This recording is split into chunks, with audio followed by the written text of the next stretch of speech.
ښاغلی ولسمشر محمد اشرف غني وایي د ملي اجماع لپاره باید یو شفاف بهیر رامنځته شي. ډاکټر صاحب ښاغلی ولسمشر محمد اشرف غني یو تازه پیغام را لیکلی دی. هغه له پاکستان سره د دښمنۍ پیلولو ته هم چمتو دی او له طالبانو یې غوښتنه کړې باید افغان ولس داسې پرې نږدي. د خرابات ټي وي چینل درنو لیدونکو سلام، ستړي مشئ، وخت مو بخیر. هیله لرم چې جوړ او روغ به یې. په سر کې یادونه کوم که خرابات ټي وي چینل مو نوي سبسکرایب کړی، په درنښت سره خرابات ټي وي چینل سبسکرایب کړئ.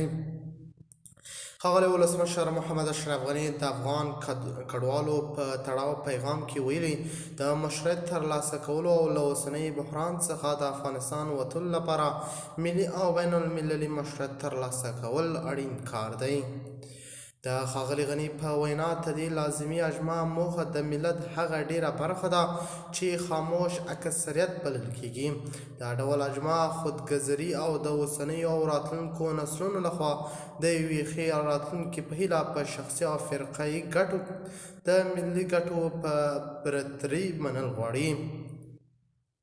غني زیاته کړې له دې خبرې هدف د ازمایلو بیا ازمایل یا پر اشخاصو ټینګار نه دی، بلکې اصلي ټکی د داسې یو شفاف بهیر چمتو کول او جوړول دي چې د افغانستان ټول خلک پکې د خپل سرنوشت د ټاکلو لپاره د الله ورکړو حقونو د استعمال واک او امکان پیدا کړي. ښاغلي غني همدارنګه د افغان کډوالو په ملاتړ تر ډیورنډ کرښې هاخوا د پښتنو او بلوڅانو د غږ پورته کولو هم مننه کړې ده.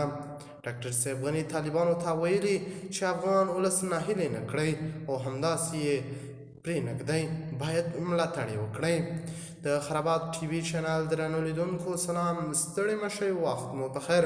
هیله لرم چې جوړ او روغ به یې. په سر کې یادونه کوم که خرابات ټي وي چینل مو نوي سبسکرایب کړی، په درنښت سره خرابات ټي وي چینل سبسکرایب کړئ.